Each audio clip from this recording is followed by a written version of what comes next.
clases sobre zoología y hago investigación en temas de zoología, más concentrados hacia la biodiversidad en diferentes aspectos.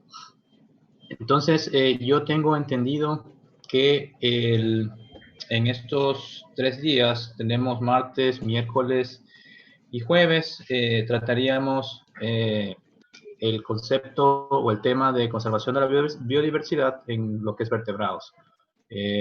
Asumo que ya vieron otras unidades como, bueno, una introducción a lo que es biodiversidad, y estuve viendo en el Canvas que tenían algunos temas sobre filogenética también. Bueno, se están uniendo más personas.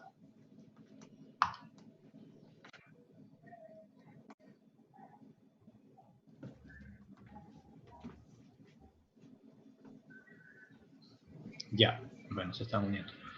Entonces, yo voy a compartir mi pantalla y por favor podemos hacer las preguntas necesarias cuando vean que haga falta, no hay problema. La clase del día jueves, sí, me gustaría que también participen ustedes. Yo he preparado un material que les comparto luego para poder discutir ciertos aspectos sobre un posible uso que se le pueda dar a lo que es la biociencia, que sería más la rama de ustedes en este programa de la maestría, en relación a vertebrados, ¿no? Sobre todo aquellos posibles usos que se le pueda dar el conocimiento desde el punto de vista de vertebrados, porque es verdad que hay más investigación, me parece, en plantas, tal vez en algunos anfibios, que es lo que se conoce ahora, pero en el resto poco se conoce, o al menos es lo que se ha encontrado en la literatura.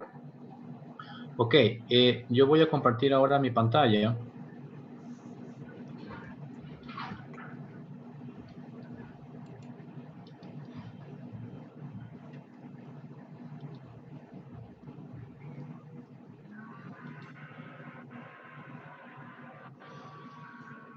Y para mejorar mi conexión voy a apagar mi cámara, pero estamos aquí, ¿no? Bien, entonces ahora...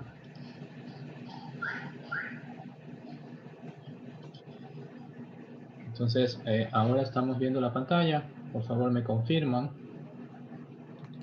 Sí, eso le iba a comentar si pudiera a eso. Modo presentación, gracias. Bien. Entonces, déjenme aquí organizarme un momento.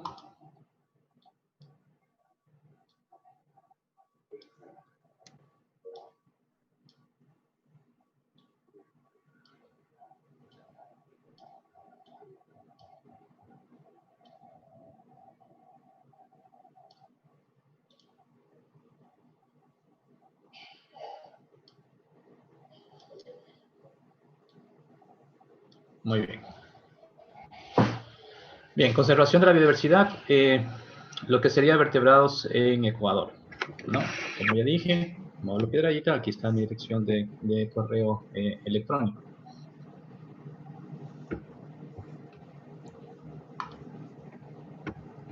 Bien, entonces el contenido que veríamos, déjenme cambiar aquí del puntero, así mejor. Bueno, un poco hablar sobre Ecuador, país megadiverso. Yo asumo que vieron esto en una de las clases anteriores. Y luego pasar a la diversidad de lo que serían los vertebrados, ¿no? Entonces, vertebrados tenemos peces, anfibios, reptiles, aves y mamíferos, que serían los vertebrados que encontramos en el país.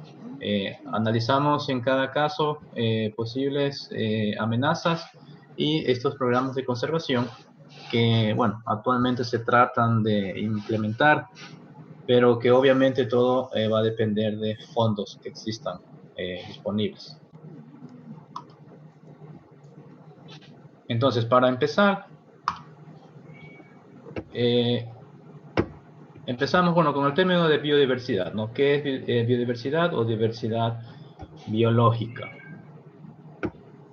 Entonces, siempre se basa esto en organismos oficiales, que en este caso sería el Convenio sobre la Diversidad Biológica, que define a este término como lo siguiente, ¿no? Toda esta variabilidad de organismos vivos de cualquier fuente que incluye, entre otras cosas, los ecosistemas terrestres y marinos y otros ecosistemas acuáticos y esos complejos ecológicos de los que forma parte, comprende también la diversidad dentro de cada especie, entre las especies y de los ecosistemas. Entonces, esto quiere decir que se incluyen, perdón, se incluyen también desde lo que serían moléculas, riqueza genética, hasta organismos vertebrados mayores. Entonces, en el planeta existen, se estima, un aproximado de 8.7 millones de plantas y animales. Y apenas 1.2 millones estarían descritas, ¿no? Entre ellos, la mayoría serían insectos, ¿no? Los insectos estarían entre los organismos de mayor diversidad, que esto ya se conoce, digamos, desde hace mucho tiempo atrás, con llegada de los naturalistas, se habrán escuchado la llegada de Darwin.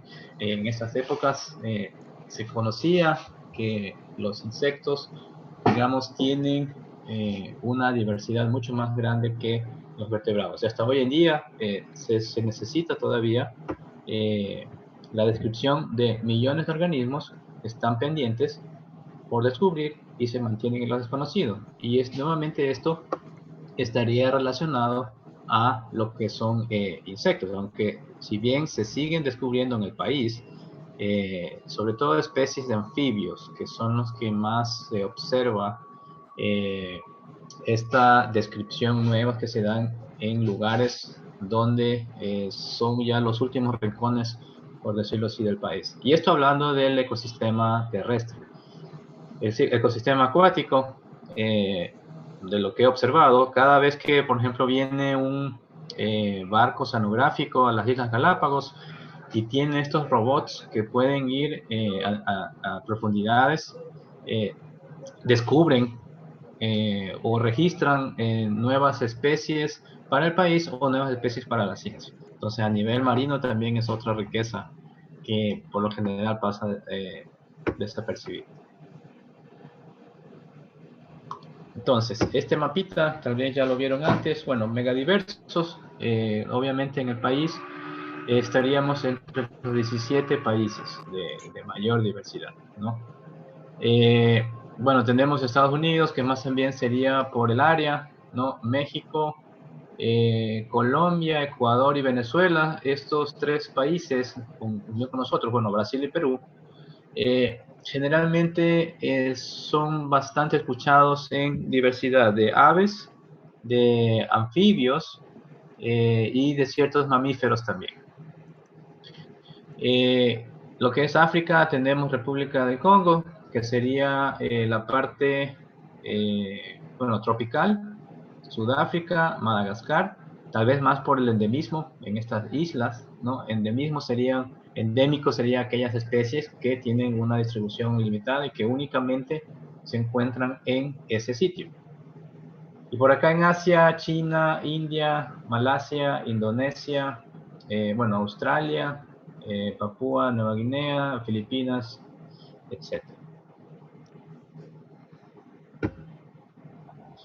Esto estaría relacionado a estos hotspots o puntos calientes de biodiversidad, ¿no?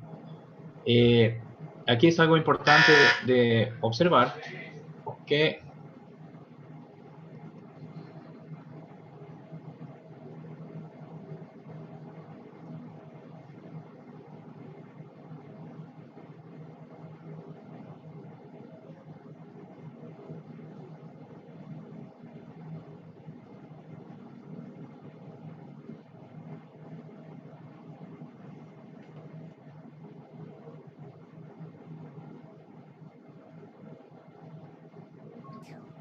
Bueno, lo siento mucho, parece que me desconecté y me temo que es posible que vaya a suceder nuevamente. Entonces voy a tratar de ir un poco más rápido. Es la conexión de internet. A ver, voy a nuevamente.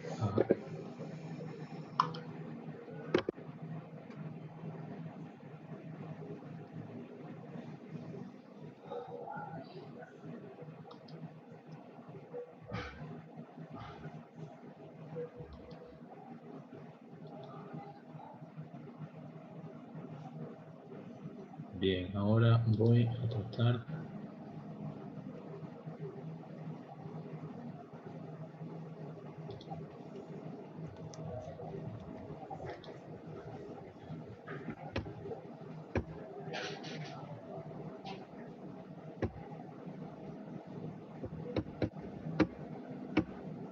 Bien, entonces asumo que ahora estamos viendo nuevamente en la pantalla. Sí, estábamos en la Sí, siguiente sí, registro. diapositiva Muchas cuando se gracias. Sí, y desconectó. parece que pueda nuevamente desconectarse. No sé, el Zoom es así inestable. Es- Estábamos en Bien, la siguiente diapositiva cuando se desconectó. sí, gracias. Bien, entonces vamos aquí a poner el láser. Entonces, bueno, le mencionaba que estos puntos de hotspots coinciden con estos puntos calientes, ¿no? Perdón, estos de los países megadiversos con los puntos calientes. Entonces tenemos, por ejemplo, lo que serían los Andes tropicales, ¿verdad? La parte del bosque atlántico, el cerrado, que es un tipo de hábitat. Esta región de Mesoamérica, California, la base del Mediterráneo, Caucásico, Cáucasos, perdón. En África, Madagascar, como vemos, está marcado en rojo con un punto bastante alto. Los Himalayas, y bueno, y otras regiones de Papúa y Nueva Guinea, la Polinesia y la Micronesia, ¿no? Entonces, estos puntos, al ser más rojos, tenemos una alta diversidad y endemismo. Entonces, estos hotspots o puntos calientes de biodiversidad comprenden menos del 3% de la superficie terrestre de la Tierra.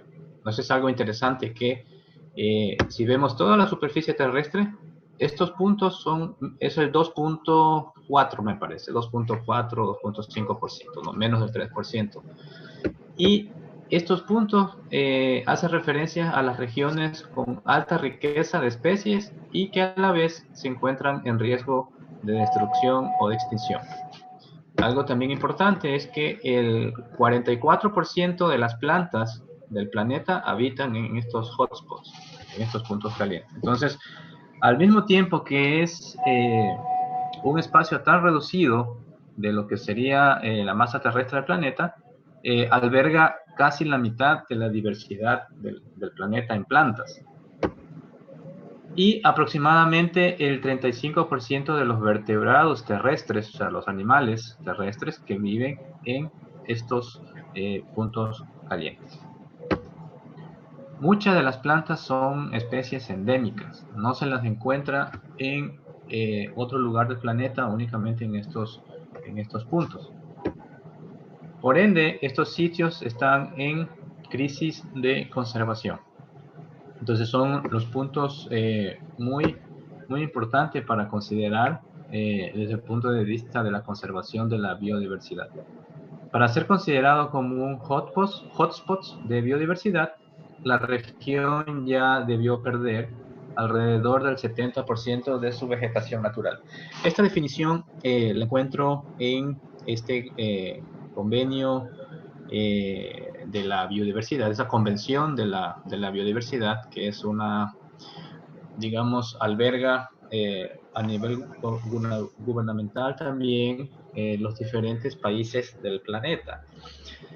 Es lamentable que se lo considere como un punto caliente o se lo clasifica como tal una vez que ya haya perdido el 70% de su vegetación, ¿no? Debería ser más bien algo activo, al revés, que se conserve antes de que se pierda. Pero bueno, al final Así es como está analizado, pero se mantienen estos sitios. En los últimos años, desde que, bueno, yo fui estudiante de biología, recuerdo 98, 99 que egresé, me gradué con el pregrado, luego me fui a mi doctorado. No se vivía tanto, o no se escuchaba tanto la importancia de lo que sería la biodiversidad. Más bien es algo que se escucha en los últimos años con bastante fuerza, cambio climático y el colapso de la biodiversidad como tal, y para mantener este equilibrio en lo que es el planeta, sobre todo el cambio climático, porque ya se ha visto, eh, tal vez documentado, estos cambios que existen a nivel global y que afectan a toda la humanidad como tal también. Entonces, por lo menos se nota en los últimos años que se habla del tema y esto genera algo de conciencia y llama la atención para que las personas se involucren también. Bien, entonces tenemos ejemplos de estos puntos calientes de biodiversidad. A la izquierda vemos la región de los Andes tropicales, no todos los Andes, no serían los Andes tropicales. Tenemos Venezuela, ¿verdad? Con todos estos tipos de áreas protegidas, que sería el color verde, aquí, los picos más altos en rojo, ¿no? Y los diferentes ecosistemas disponibles, ¿no? Venezuela, Colombia, estamos con Ecuador, pequeño, pero con una gran diversidad si comparamos el área de nuestro país y versus el área de los otros países. No estamos realmente muy bien posicionados en nivel de biodiversidad. Perú, toda la Amazonía y parte de Bolivia, que también tiene estas zonas tropicales de bosque lluvioso tropical, donde hay una cantidad de especies impresionante. Aquí, de esta región, ahora que recuerdo, me parece que el día de ayer o hace 2 días leía una publicación que salió sobre que en una cucharada de tierra en la Amazonía, en el Parque Nacional Yasuní, que sería este de acá, se encuentra hasta 400 especies de hongos, ¿no? Es increíble la diversidad o cómo encuentran las especies, digamos, un puesto en un espacio tan reducido. Ni hablar también de las plantas, que es un ejemplo en conjunto con la isla de Barro Colorado, que se encuentra aquí en el Istmo de Panamá. Existen estudios a largo plazo donde se encuentran por hectárea miles de especies de plantas. Entonces es algo que hay que tomar en consideración también. Bueno, y otro ejemplo tenemos la región de Nueva Zelanda, donde tiene un alto endemismo, no tanto tal vez una diversidad como en los trópicos de Sudamérica, pero con un alto endemismo de especies. Lo mismo con el ejemplo de los Himalayas, ¿no? Estas 3 regiones serían las que presentan mayor diversidad en el planeta. Entonces tenemos aquí la región de los Himalayas, bueno, Nepal, la India, China, Myanmar, que serían estas zonas, y lo que vemos son, bueno, las áreas protegidas en diferentes colores, y los tipos de ambientes, ¿no? Bosques de coníferas, bosques de árboles con hojas anchas, que van a permitir el desarrollo de diferentes especies, tanto de fauna, animales, como de plantas. Sería la flora. Bien, entonces, bueno, Ecuador, país megadiverso. Como ya dije, nos encontramos entre los 17 países de mayor diversidad biológica en el planeta. Esta diversidad se explica gracias a la posición geográfica que tenemos, ¿no? Entonces, estamos ubicados en el neotrópico. Esto permite una diversidad de nichos ecológicos y de hábitats y microhábitats. Entonces, bueno, ¿qué son nichos ecológicos, hábitats, microhábitats? El nicho ecológico, si imaginamos una especie de un animal, ¿verdad?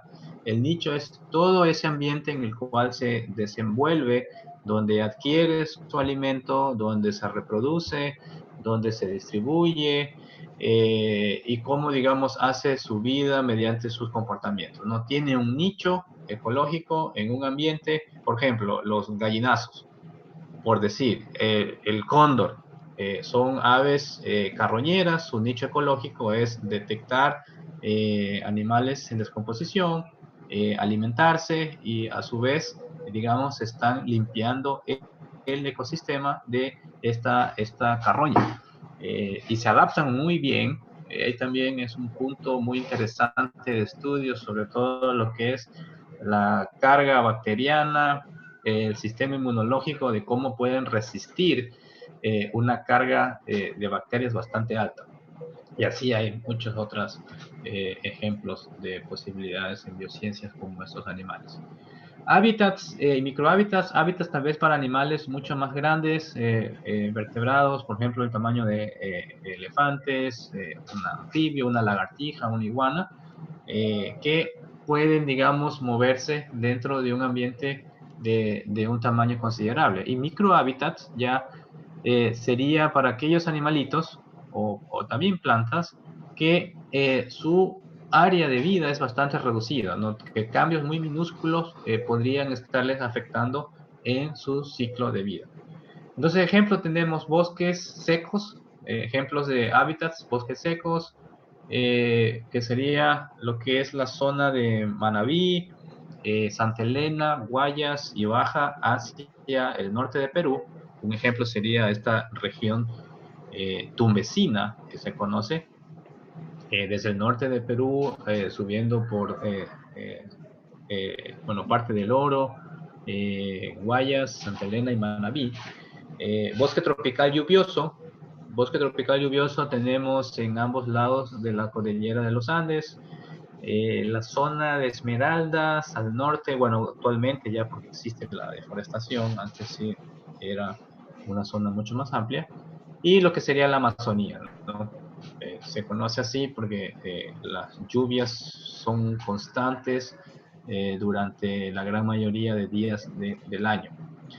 Bosque montano sería, bueno, relacionado a las montañas, estribaciones orientales y occidental, que serían todas estas zonas de bosque nublado que estarían en los alrededores, sería cuando uno sube hacia la sierra y tenemos esas estribaciones. Esas zonas son de una alta diversidad también, porque por lo general tenemos humedad casi todo el año, ¿no? Entonces ahí la diversidad en plantas es muy alta, sobre todo de aquellas especies que son epífitas, ¿no? Que viven, epífitas son aquellas plantas que viven en otras plantas, como orquídeas, como estas bromelias, ciertos musgos, que pueden vivir en las ramas, y en esa franja de los Andes, llamadas estribaciones de bosques nublados, existe una alta diversidad. Y a la vez, como estas plantas sirven de refugios de animales, también tendremos una alta diversidad de anfibios y de algunas aves, ¿no? Y estas aves, a su vez, son dispersores de semillas. Entonces, como ven, es un ecosistema conectado con las interacciones ecológicas.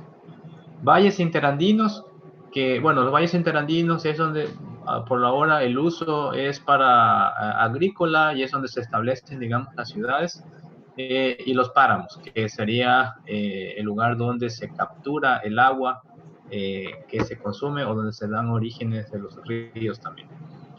Bien, además tenemos la presencia de las corrientes oceánicas y su influencia en la costa y las Islas Galápagos.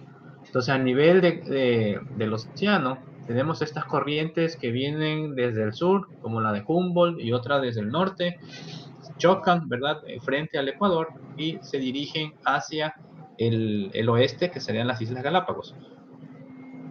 Estas corrientes chocan con las islas, vienen otras corrientes submarinas desde el este de las islas, perdón, desde el oeste de las islas, y chocan nuevamente con el archipiélago. En algún momento yo leí en los libros sobre oceanografía que las Islas Galápagos están en un sitio donde coincidentalmente tenemos la convergencia de algunas corrientes marinas superficiales y corrientes que vienen de manera por el fondo del océano, ¿no? Las subcorrientes.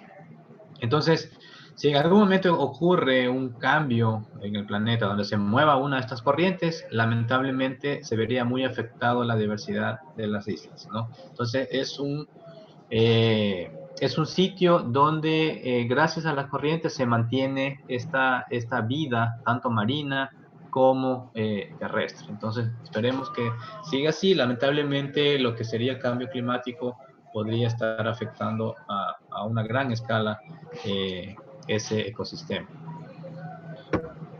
Bien, Ecuador posee, bueno, más de 26 hábitats aproximadamente diferentes. Cada uno de ellos se relaciona con su flora, que está influenciada por la altitud y la pluviosidad. Como tenemos a la cordillera de los Andes, entonces toda esa diversidad de ambientes que se encuentran a nivel altitudinal va a estar influenciada también por su pluviosidad. Y también se repite en las Islas Galápagos. Es bastante interesante ver el efecto del agua, de la humedad en la diversidad.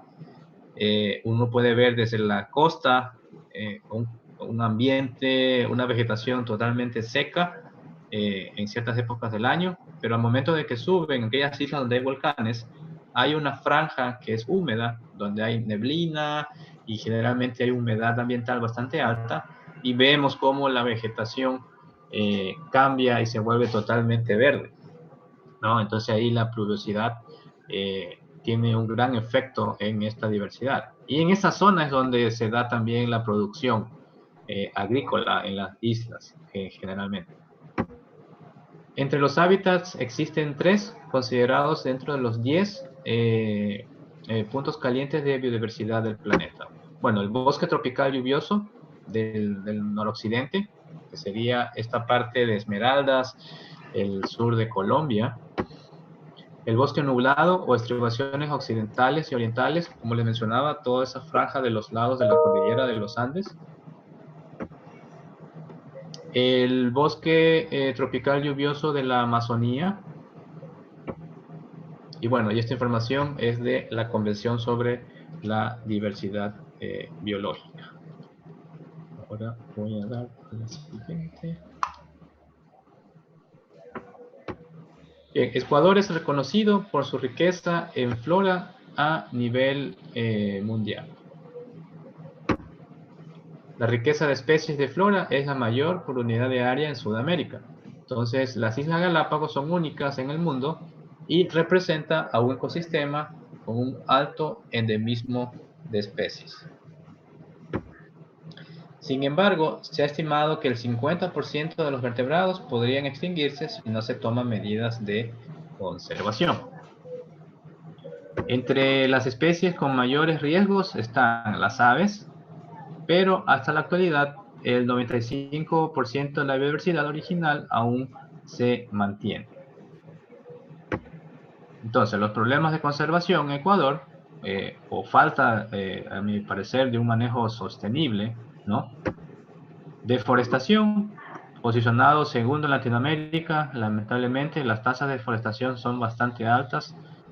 Yo participé hace un par de años en unas mesas de análisis para evaluar el estado de conservación de las aves del Ecuador. Participé en varias mesas y recuerdo que en las mesas de los criterios donde se utilizan aquellas señales para saber si una especie podría estar en qué categoría de amenaza, ¿no? Entonces tenemos varias categorías, entre ellas, por decir algunas, bueno, un estado vulnerable, un estado casi amenazado, un estado en peligro crítico, en extinción y así, ¿no? Hay varias categorías de la Unión Internacional para la Conservación de la Naturaleza.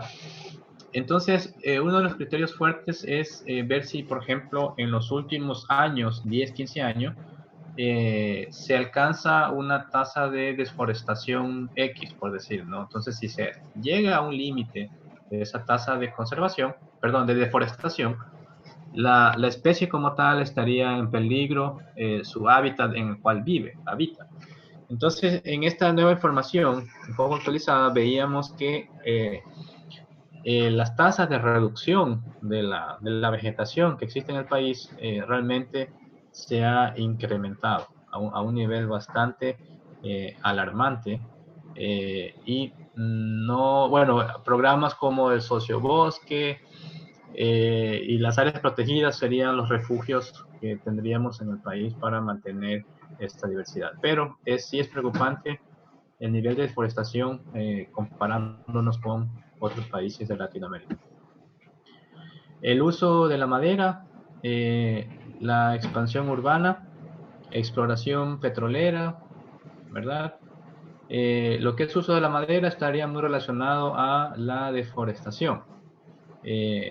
Sobre todo en la costa, en la parte de la región de Esmeraldas y la Amazonía, lamentablemente también en los parques nacionales, en las áreas protegidas, existen grupos que extraen madera y la transportan en los ríos, ¿no? Y son árboles que no conocemos su ciclo de vida, no existe mucha información sobre cómo es el crecimiento ni cuántos años les dura o tardan en crecer hasta cierto tamaño, ¿no? Por suerte, me parece que hace un par de años, en cuestión de madera, colocaron alguna normativa y reglamento en el cual se prohíbe la extracción forestal de algunas especies de árboles, porque se conoce que el ciclo de vida toma décadas. Entonces no se podría llegar a una extracción sostenible en ciertos árboles. La expansión urbana, bueno, conocemos y nos podríamos imaginar que un crecimiento descontrolado de lo que sería el casco urbano en las ciudades estaría también afectando sobre todo a los bosques que estarían alrededor de las ciudades. Exploración petrolera, bueno, más ocurre en la Amazonía, pero también tenemos exploración petrolera en lo que son algunos ambientes marinos en la península, que estarían en ese caso afectando posiblemente ambientes acuáticos marinos. Pero en el caso de la petrolera, directamente la exploración se la podría hacer, digamos, con ciertas medidas de precaución hacia la naturaleza. Yo alguna vez participé como monitor ambiental y se puede hacer la exploración con parámetros claros, respetando, digamos, porque la exploración, digamos, para saber si existen o no estas reservas, se pueden hacer con ciertas precauciones en la vegetación. Por ejemplo, se evita lugares donde hay especies sensibles. Si hay, digamos, alguna especie que estaría en el estado de amenazas, no se realiza trochas, senderos en ciertos lugares, cosas así, ¿verdad? El problema mayor de la explotación petrolera, yo lo diría que sería la parte socioeconómica o la parte social. Aquellos pueblos y nacionalidades que viven en la Amazonía, en el cual se les cambia totalmente la costumbre. Es mi experiencia, lo que he observado. Lamentablemente se llega con nuevas costumbres, su forma de vida cambia. Yo he estado en lugares como los guaraníes y los shuar. En algunos casos, esta cultura puede, sobre todo en los más jóvenes, donde preocupa realmente que ya ellos no viven este equilibrio de la naturaleza, sino que más bien empiezan a cambiar y al terminar la explotación petrolera o la minería, que sería el problema en los shuar, en la cordillera del Cóndor, ellos cambian a uso extractivo, ¿no? De madera, lamentablemente. Agricultura intensiva. Si bien aquí lo que es agricultura intensiva habría que ver bien los parámetros, puede ser que alguna agricultura intensiva en un área pequeña no sea dañino a la naturaleza. Lo que sí es dañino es tener tal vez campañas donde se incentiva la el corte del bosque se deforesta para producir un monocultivo, y eso realmente no sería beneficioso ni para el suelo ni para las especies de fauna, de animales, invertebrados, vertebrados que existen en ese ambiente, ¿no? Como un ejemplo también, hace un año estuve por la provincia de Manabí en un proyecto de investigación sobre enfermedades de aves, y en una región, creo que son una de las pocas montañas donde hay bosque maduro bastante interesante en la provincia, en la costa del Ecuador. Habían ciertos sectores de comunidades donde habían aceptado de parte del gobierno sembrar maíz, ¿no? Entonces el gobierno les daba, digamos, los kits de beneficios para el cultivo de maíz. Entonces ellos lamentablemente tomaron la decisión de tumbar algunas hectáreas de bosque, un bosque maduro, de árboles muy grandes, y para sembrar, digamos, el maíz. Lamentablemente no produjo las ganancias que esperaban, abandonaron esa práctica agrícola y ahora se quedaron sin bosque y sin el programa del cultivo intensivo de este cereal, que sería el maíz. Entonces ahí es donde se ve que faltaría, por ejemplo, educación, ¿verdad? O un manejo más responsable de los recursos naturales. Bueno, minería. La minería es un problema si se hace muy mal, sobre todo la informalidad. Es un problema bastante grave en la Amazonía sur del Ecuador, en la cordillera del Cóndor, en territorio Shuar. La contaminación en los ríos es tremendamente grave, que existe actualmente, que he observado en la provincia de Zamora, Chinchipe. Realmente hay mucha informalidad, el manejo, digamos, de las aguas al momento de extraer los minerales no está bien manejado. Y eso también atrae otras actividades como movimientos en los ríos, más tránsito de canoas, cosas así. Y al no haber una cultura de manejo de los desechos, se pueden ver plásticos, botellas, aceites que están regados sobre la superficie del agua. Pesquerías. En esto de aquí me parece que hay un mayor control, o bueno, formalmente, al menos en las Islas Galápagos, por ejemplo, se mantienen vedas, se mantienen espacios o ventanas de tiempo donde se pueden extraer ciertos recursos, o sea, ejemplos de pesquería y manejo sí hay, y creo que se está manejando, al menos se nota mayor responsabilidad en esa actividad que en las dos anteriores, ¿no? Y también en la exploración petrolera. Sobre explotación de recursos naturales, bueno, pobreza, migración humana, desarrollo turístico serían dentro de los problemas de conservación donde faltaría un mejor manejo. Sobre explotación de recursos naturales, hay un caso muy interesante de estudio que sería la cuenca del río Napo, donde está esta empresa hidroeléctrica Coca-Cola Sinclair, donde ha habido esta erosión del suelo del río, que es un ejemplo de cómo al tratar de hacer, digamos, una mega obra, podría también perjudicar a largo plazo en el ambiente como tal, y tal vez habría que sacar costo-beneficio. Entonces ese es un buen ejemplo de analizar también a largo plazo. Especies introducidas son un problema tanto en el continente como en la región insular. Tal vez se nota más esta parte en la región de las Islas Galápagos, donde llegan especies que no pertenecen al ecosistema, especies como cualquier especie que no haya estado en las islas va a tener un impacto bastante grave en las especies nativas y endémicas que existen en el archipiélago. Desde un pequeño insecto, una mariquita, una mosca, y eso que todavía no se ha estudiado, bacterias y otros microorganismos, pero sí ya se trata de hacer algún estudio en el ambiente marino con invertebrados marinos que son invasores y que estarían perjudicando a especies nativas de las islas. son un problema. Un ejemplo, tenemos una mosca en las Islas Galápagos, que en el continente esta mosca de una u otra forma está bajo control. Son las moscas del género Philornis. En las Islas Galápagos estas moscas ponen sus huevos en la base de los nidos de aves, y al momento que la larva sale, se alimenta literalmente del polluelo, de la carne de la cría del ave.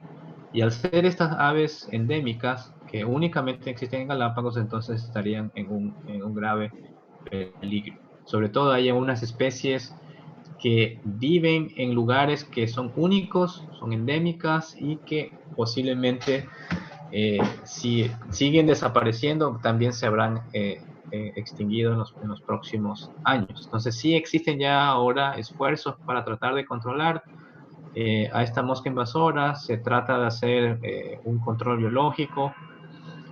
Como dije, esta mosca existe en el continente. Se lo ha visto, por ejemplo, en Cerro Blanco, en el campus de la ESPOL, en Bosques Secos, en la parte de Santa Elena. Y afortunadamente aquí en el continente tiene enemigos naturales, ¿no? Tienen unos parasitoides. Estos parasitoides tienen, es una avispa que pone sus huevos en la mosca y a su vez, digamos, la puede controlar. Entonces ahí es donde viene la investigación aplicada para manejar estas plagas. Y eso también se lo podría utilizar luego en lo que sería una agricultura amigable con el ambiente. En el continente no se nota tanto ese impacto de especies introducidas. Tal vez ya a nivel de la producción podría sentirse un poco más a nivel económico, ¿verdad? Se podría sentir tal vez la llegada de una plaga, cosas así, pero generalmente, como es un ambiente bastante diverso, podría tener enemigos naturales que estarían controlando estas plagas como tales. Bien, medidas para fortalecer la implementación de la conservación de biodiversidad en el planeta, ¿no? Entonces, esto bajo la Convención de Biodiversidad. Entonces, implementación de la política y estrategia nacional de biodiversidad en Ecuador. Entonces, ese es uno de los compromisos que tiene el gobierno, o que tuvo el gobierno, para implementar en temas de biodiversidad. Entonces, la cosa es que Ecuador se integre a esos compromisos internacionales para el manejo sostenible de la biodiversidad, que sería algo también patronado, motivado por las Naciones Unidas. Entonces, se enfoca en 5 temas principales, por ejemplo, ecosistemas frágiles, páramos, manglares, humedales, ecosistemas marinos y bosques secos, ¿no? Las políticas deben estar orientadas hacia esos ecosistemas frágiles, se definen como tales. Bueno, los manglares, ni hablar, es un ambiente, un ecosistema de mucha importancia, al igual que los humedales y el bosque seco también. Fortalecimiento del Sistema Nacional de Áreas Protegidas y protección de especies amenazadas. Agricultura sostenible, como lo mencioné hace un momento atrás. Rehabilitación de áreas degradadas, enfatizando seguridad y soberanía alimentaria, ¿no? Como dije, el ejemplo de Manabí, ¿no? Que existen estas montañas de bosque primario, maduro, único de ese sector, y se hace esta deforestación. Entonces, digamos, sería un sitio donde se puede hacer esta rehabilitación de áreas, ¿no? Y enfatizando esta seguridad y soberanía, que más bien se busca es una producción de alimentos que sea responsable con la naturaleza. Hay muchos estudios que ya se empieza a documentar de que tal vez la diversidad de un ambiente agrícola es mucho más importante que una agricultura intensiva basada en productos químicos y controles de pesticidas que a largo plazo van a hacer daño al ambiente, ¿no? Sobre todo en lo que es investigación de polinizadores. Si, por ejemplo, si tenemos un bosque muy cerca a un cultivo, se va a beneficiar de lo que ese bosque puede proveer de biodiversidad a los cultivos agrícolas como tales. Biocomercio, que sería otro de los temas que se implementan en estas estrategias de biodiversidad, ¿no? Tratar de levantar una economía que sería basada en los recursos naturales, que es lo que tal vez se ha escuchado ahora con esta pandemia, que el biocomercio sería una posibilidad para como una actividad económica también extra. Tenemos una diversidad tan grande, como vimos en unas slides anteriores, que poco se conoce y hay que explotar los recursos con un manejo responsable. Biodiversidad y recursos genéticos. Bueno, en recursos genéticos hay todo un campo ahí por seguir desarrollando. Y esto basado en 4 ejes, ¿no? Consolidar y fortalecer actividades productivas sustentables basadas en biodiversidad nativa. Asegurar la existencia y seguridad de todos los componentes de la biodiversidad, que serían ecosistemas, hábitats, especies y genes. Equilibrar la presión de la conservación y uso sostenible de la biodiversidad, ¿no? Generalmente, hace unos años atrás, de lo que yo recuerdo, hay esta conservación estricta que tal vez ni siquiera permite el ingreso a la investigación y tratar de conocer esos ambientes, ¿no?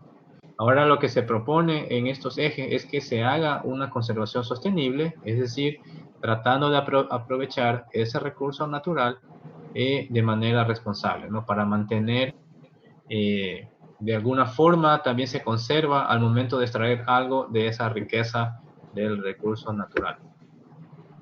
Garantizar el respeto y derecho de participación de las decisiones sobre el uso de la biodiversidad. Entonces, las medidas tomadas hasta el momento para la implementación de estas metas, basadas, por ejemplo, en este acuerdo de biodiversidad Aichi 2020, se toman medidas importantes en las Islas Galápagos. Eso sí ya sucedió, como una conservación en Galápagos como un patrimonio natural de la humanidad, actualmente lo es. Reforestación y programas de conservación, por ejemplo, en la cordillera Chongón-Colonche. Las tasas de deforestación en esta cordillera se ha reducido a un 2.3, bueno, 2.4 y a menos de 0.5 anual. Se ha reducido la deforestación de manglares, eso es una realidad. Existe ya, imagino que está por salir, aunque ya existe desde el año pasado, un documento que sería los planes de acción y plan de conservación de los manglares del Ecuador, donde hay recursos que se pueden extraer de este tipo de ecosistemas. Se han recuperado especies amenazadas, ejemplos en las Islas Galápagos, las tortugas marinas, las iguanas, piqueros de patas rojas, pinzón de manglar. Uno de los, bueno, hay 2 de los programas, bueno, el más exitoso sería uno de las tortugas terrestres de las Galápagos, es en el cual se ha visto mayores resultados, bueno, tal vez porque se empezó a implementar hace varias décadas atrás, donde se ha repoblado nuevas islas o islas donde antes habitaban esas tortugas, y ha sido un programa bastante exitoso para como ejemplo de un manejo sostenible del ecosistema. La erradicación de chivos. Recuerden que en las Islas Galápagos no hay chivos, naturalmente, no deberían existir chivos. Los chivos llegaron posiblemente con la llegada del ser humano a las islas, a las fincas, tal vez para la producción de leche, pero estos animales encontraron un ambiente donde pueden reproducirse y realmente multiplicarse. Y el efecto contrario fue que el chivo se alimenta de plantas y estas plantas dejan ya de proveer alimento a especies nativas como las tortugas terrestres, ¿no? Bueno, también llegaron ratas a las islas, y eso sí actualmente es un problema, en el cual se trata de erradicar ratas en ciertas islas para darle un respiro a las especies nativas y endémicas que habitan en las islas. Uno de los proyectos, bueno, el chivo sí se logró en una isla, la isla Isabela, en el norte de Isabela, la isla Santiago, que son ejemplos. En la isla Santa Fe también se erradicó. Y ahora se piensa erradicar ratas en la isla Floreana, que sería el proyecto Floreana de erradicación masiva. Y estas cosas cuestan millones y millones de dólares, ¿no? La idea es mantener los ecosistemas como se los encuentre antes de la llegada del ser humano. ¿Por qué es importante estas erradicaciones? Porque, bueno, en el tema de Galápagos, al ser un ambiente turístico o ecoturístico importante y ser también un patrimonio natural de la humanidad, es de vital importancia de que no, de parar, digamos, las amenazas a las especies endémicas y nativas, ¿no? Para evitar la extinción de especies. Entonces, al evitar la extinción de especies, se estaría haciendo un buen manejo de los ecosistemas y para ello hay que erradicar aquellas especies que no pertenecen al ecosistema. Y el pinzón de manglar sería otro de los programas en los cuales se trata de implementar un manejo en cautiverio. El pinzón de manglar es una especie de un pajarito que vive actualmente en un parche de manglares de aproximadamente unas 40, 50 hectáreas. Únicamente se encuentra allí. Y a su vez está amenazado por ratas invasoras, y por esta mosca parásita que le mencionaba, llamada Philornis, el género. Esta mosca se alimenta de los polluelos y las ratas pueden trepar hasta los nidos y también alimentarse de los polluelos y los huevos. Entonces realmente está en un peligro por desaparecer. Bueno, y aquí tenemos imágenes de los animales que mencioné antes, ¿no? La tortuga marina, las iguanas marinas, que se ven amenazadas, el piquero de patas rojas y el pinzón de manglar. Como vemos aquí la imagen del ave que es producto de una investigación. Y esta, como alambre que le sale del cuerpo, sería un transmisor satelital, el cual sirve para saber los movimientos del ave, ¿no? Bien, el sistema de áreas protegidas del Ecuador, que sería otra de las responsabilidades del país para mantener la biodiversidad, ¿no? Que sería el conjunto de áreas naturales protegidas que garantizan la cobertura y conectividad de ecosistemas, ¿verdad? Importantes en los niveles terrestres, marino y marino costero, de sus recursos culturales y de las principales fuentes hídricas. Este sistema de áreas protegidas abarca 4 regiones y alberga 56 reservas naturales que se extienden aproximadamente el 20% de la superficie del Ecuador. Me parece que han aumentado aquí tal vez 2 o 3 más, tendría que revisar el número, pero ha habido un incremento en los últimos años de las áreas protegidas. Los objetivos, ¿no? Conservar la diversidad biológica y los recursos genéticos que están dentro de este sistema de áreas protegidas. Estas brindan alternativas de aprovechamiento sustentables de los recursos naturales y la prestación de bienes y servicios ambientales. Contribuir al mejoramiento de la calidad de vida de la población y, como específico, proteger muestras representativas de ecosistemas terrestres, de ambientes dulceacuícolas, marinos y marinos costeros. Proteger las cuencas hidrográficas, humedales y otros recursos hídricos y superficiales y subterráneos, ¿verdad? Proteger especies endémicas y amenazadas de extinción. Manejar recursos paisajísticos, históricos, arqueológicos, paleontológicos y formaciones geológicas sobresalientes. A su vez, también manejar espacios naturales que contribuyan al mantenimiento de manifestaciones culturales y de los conocimientos tradicionales de las comunidades locales, pueblos indígenas y afroecuatorianos. Restaurar espacios naturales intervenidos, que era lo que mencionaba anteriormente. Recuperar poblaciones de especies amenazadas de extinción. Facilitar la investigación científica y la educación ambiental y proporcionar bienes y servicios ambientales que sean valorados y utilizados de manera sustentable, ¿no? brindar alternativas para el turismo, recreación sustentable y la interpretación ambiental. Actualmente los más conocidos sería el Parque Nacional Galápagos, bueno, el Parque Nacional Machalilla, por el tema de las ballenas, el Parque Nacional Cotopaxi, están, digamos, lo que sé, los que tienen una alta visita, alto número de visitas por turistas, ¿no? Brindar oportunidades para el manejo y aprovechamiento sustentable de la vida silvestre. Entonces aquí vemos el mapa del Sistema Nacional de Áreas Protegidas. Aquí me parece que me faltaría unas nuevas reservas que estarían por aquí, por este sector, pero aquí estaría, ¿no? Entonces tenemos los parques nacionales, todos los marcados en color verde. Las reservas biológicas como Limoncocha, la Reserva Marina de Galápagos, ¿qué más tenemos? Reserva Ecológica de Lantizanas, estas son reservas ecológicas del color naranja. ¿Qué más? El color dice Reserva Geobotánica del Pululagua, que sería aquí el 22. Refugios de vida silvestre, que serían los otros, ¿no? El color amarillo. Entonces, bueno, estos diferentes nombres, lo veremos más adelante por el tiempo. Hay diferencias, ¿verdad? Podemos visitar este portal para leer las diferencias que existen en estas unidades de protección, ¿no? ¿Qué es un parque nacional?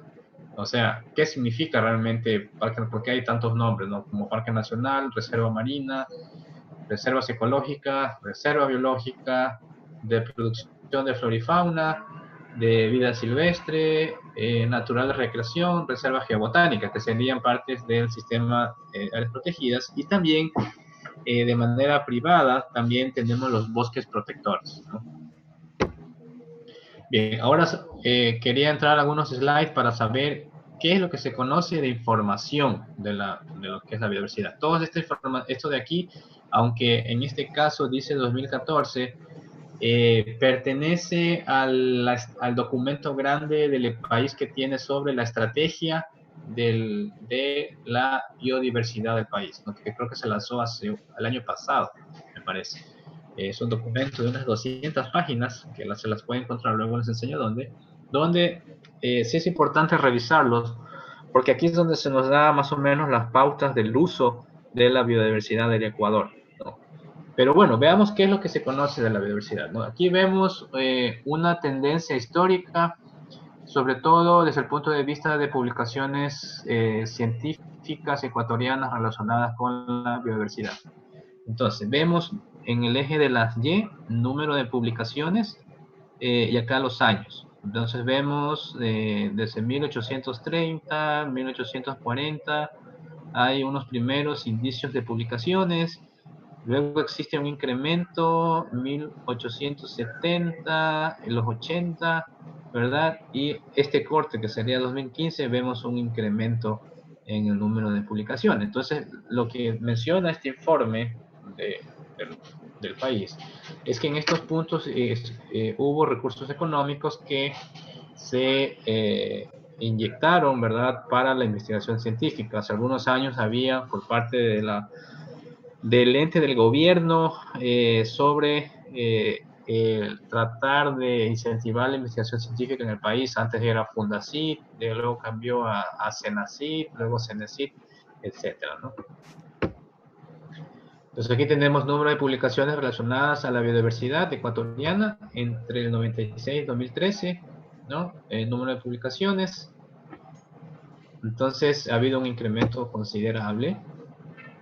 Número de investigaciones realizadas por región geográfica, en este caso entre el 96 y 2013, ¿no? Entonces, dependiendo de qué región, vemos bueno, lo que es la Sierra y Galápagos, hay un gran avance en publicaciones. Bueno, en las Islas Galápagos siempre estarán representadas en el punto de vista de el involucramiento de universidades internacionales y otras instituciones que llegan a las islas para realizar sus investigaciones, ¿no?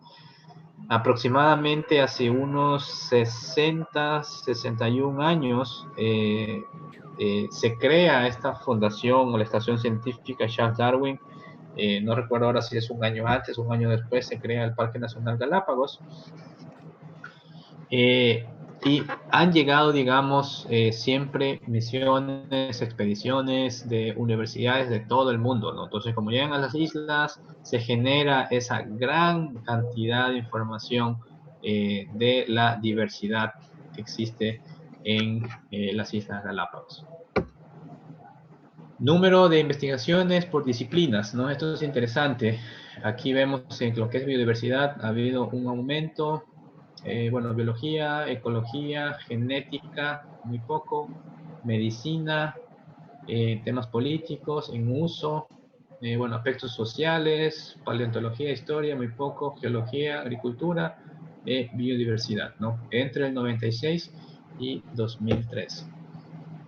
Principales grupos de los estudios de biodiversidad. Entonces, hongos, muy pocas publicaciones, lo que es ser humano, ecosistemas, invertebrados, en plantas hay bastante, y en vertebrados también hay bastante. Lo que es vertebrados, sobre todo, habría que ver los criterios, cómo consideran estos análisis, ¿verdad? Puede ser relacionados a listas de especies, levantamiento de información, registros de qué especies encontramos en qué ambientes. Por lo general, esos son los tipos de estudios que se han venido realizando, aunque ya se empieza a ingresar al tema de bioprospección a nivel bioquímico, pero existe muy poca información realmente. Número de publicaciones ecuatorianas por área del conocimiento, ¿no? Entonces, vemos el tamaño de la esfera, dará el tamaño del número de publicaciones en porcentajes.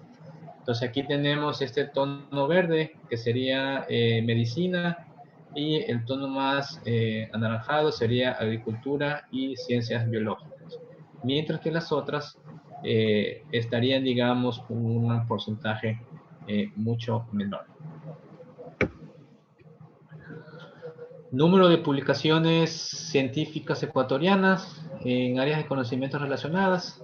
Vemos nuevamente agricultura y ciencias biológicas con un despunte en los últimos años, bueno, hasta 2013. En el caso de bioquímica, genética y biología molecular, sí ha habido un incremento leve en esta parte, mientras que en ciencias ambientales, que sería ese análisis de la tal vez toxicidad, contaminación, polución, remediación de los ecosistemas, hubo un incremento, pero digamos se mantiene. Veamos aquí que la parte bioquímica y molecular estaría también subiendo bastante. Comparado esto con Latinoamérica, Brasil y México y Argentina, ¿no? Número total de publicaciones en estos países y situación del país, del Ecuador. Entonces, Brasil, como siempre, muy adelante, aunque este número ya no está actualizado, porque como vemos, este es el informe del gobierno, pero ya les presento los datos actuales. El país, estaríamos acá con muy pocas publicaciones. Estas producidas, publicaciones producidas en tendencia, ¿verdad? En relación a otros países. Doctor, sí. me pregunté, ¿estas publicaciones están tomadas en cuenta en qué sentido? ¿Las publicaciones en qué cuartil o indiferentemente? No, esto es a nivel general. Lamentablemente no están organizadas. Yo creo que si se organizan. Lo que a mí me queda la duda de este informe que tiene el Plan Nacional de como estrategia de la biodiversidad del país es si ellos consideraron justamente lo que acaba de decir, si están en algún tipo de revistas en cuartiles que darían una noción de la calidad de la publicación, ¿verdad?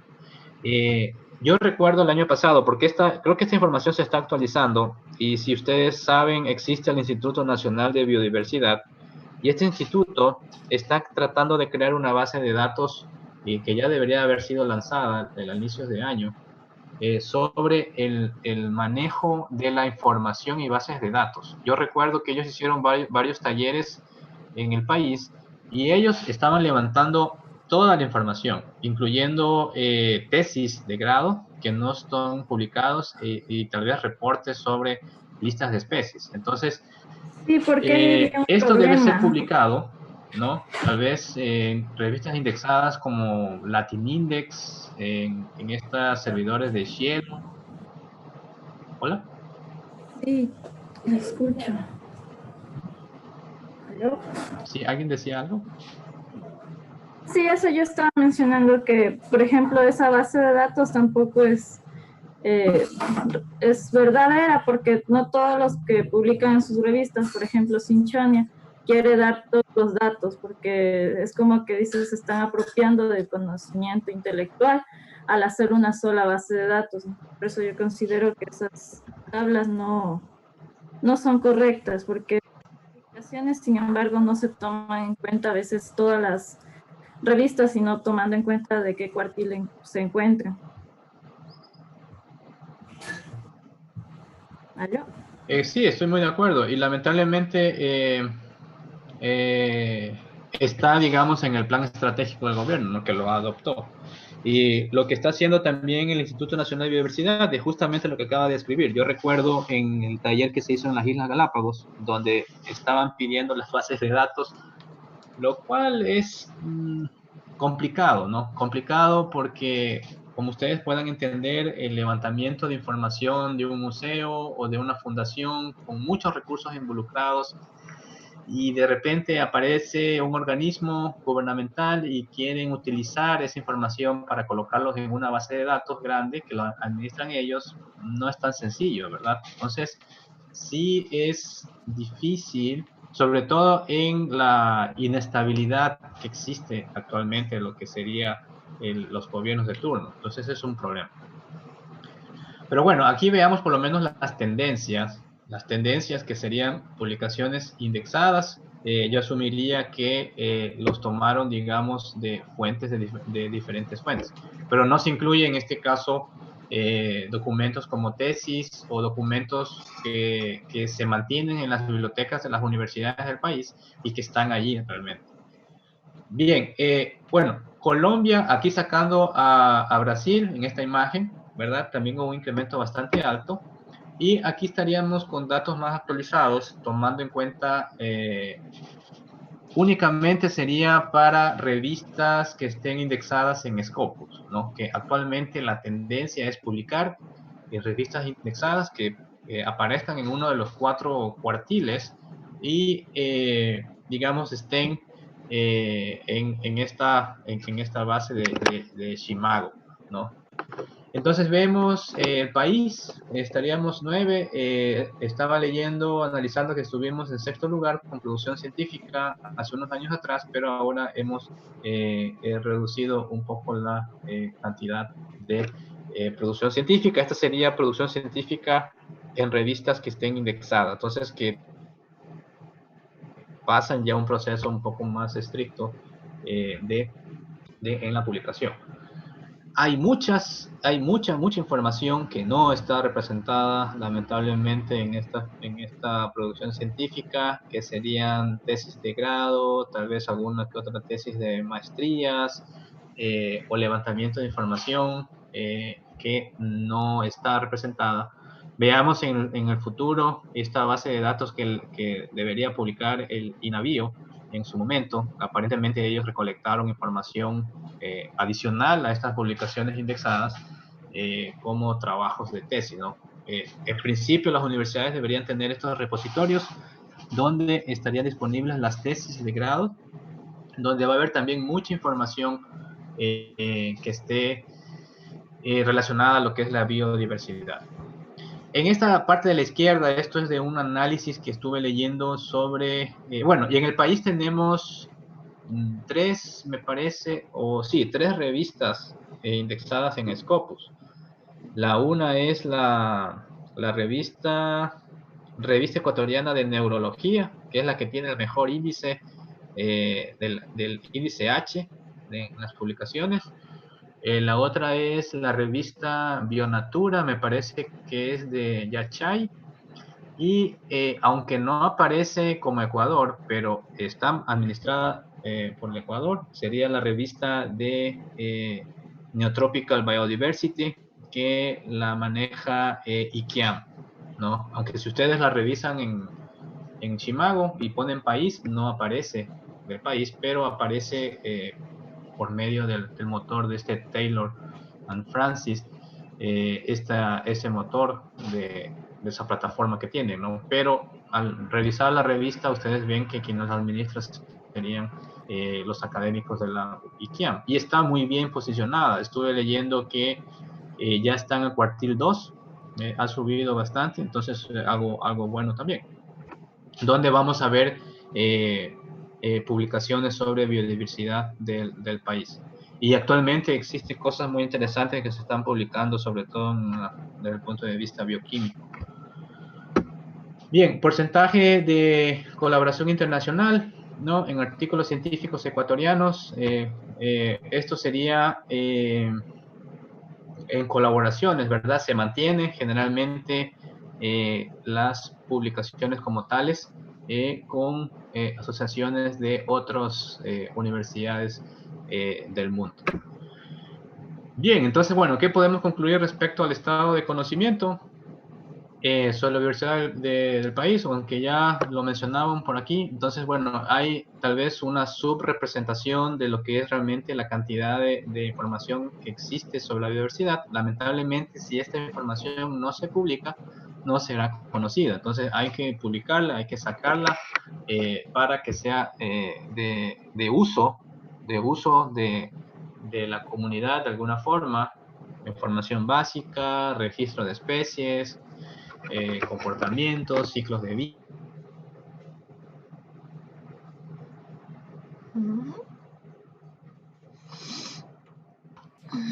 Bien, aquí regresé nuevamente. Bien, seguimos. Mencionaba que esa información es necesaria publicarla y esa información base que hay que sacarla a la luz, hacer el esfuerzo de publicar para conectarse, digamos, con la red de conocimiento científico que existe actualmente. Y actualmente existe otras plataformas que se están bueno, ya el ResearchGate ya apareció hace algunos años, pero ahora tenemos el GitHub, donde se pone, digamos, la información, códigos, etcétera, y están disponibles en la red de colaboración. Entonces hay una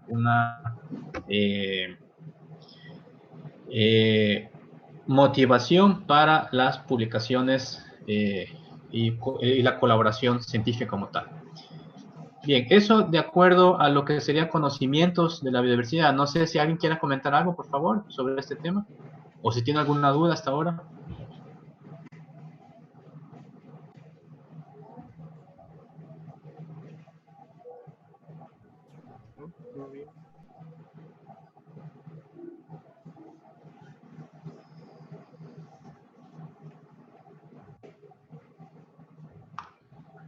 Bien, entonces, diversidad de ecosistemas. ¿Dónde encontramos la biodiversidad? No, la diversidad biogeográfica del país, que es algo interesante también para conocer dónde está esa, sobre todo en el caso nuestro de los animales, cuáles son esas regiones biogeográficas y qué sectores incluyen, ¿no? Entonces, y esto viene del plan de la Estrategia Nacional de Biodiversidad del país. Entonces tenemos Amazonía, Andes, litoral como regiones biogeográficas, provincias biogeográficas, Amazonía noroccidental, Andes del norte del Chocó y Pacífico ecuatorial.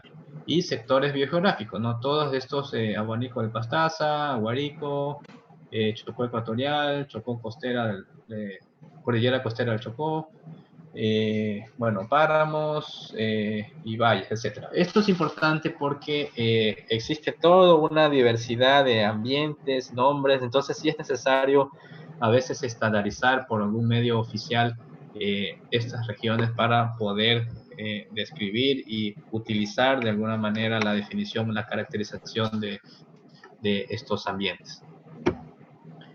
Mapa bioclimático, más o menos así es como se lo observa. ¿verdad? Con ambientes, aquí se nota ambiente con un color más anaranjado, ambiente sérico, pluvioestacional, donde habrá una pluviosidad dependiendo de la época del año, pluvial, ¿no? Y, bueno, desértico sería en este punto rojito que está por acá. Pisos bioclimáticos, ¿no? De igual manera tenemos tierras bajas, piemontano, montano bajo, montano color verde, montano alto, alto superior, subnival y nieve, ¿no? Más o menos los tipos de ambiente que podemos ver. En temas de la humedad, ¿no? ¿Qué regiones son sumamente húmedas, ultrahúmedo, hiperhúmedo? Aquí en estos que dicen hiperhúmedo superior e inferior, que serían estas zonas de aquí, es donde serían las estribaciones con una alta diversidad también, ¿no? y cantidad de especies por unidad de área en esta zona de acá del sur también al occidente. Y la parte más amarilla, como secos, ambientes secos y semiáridos. Y estos serían todos los ecosistemas del Ecuador, ¿no? Como están, digamos, reconocidos actualmente, aunque pueden haber ciertas variaciones y donde encontraremos a diferentes especies. Entonces, estos ecosistemas, en algunas especies de distribución, de animales de distribución limitada, van a ser, digamos, las islas en las cuales habitan estos animales o la fauna como tal, ¿no? En ambientes, por ejemplo, el Pacífico ecuatorial, bosques bajos, deciduos, serían estas zonas rojas.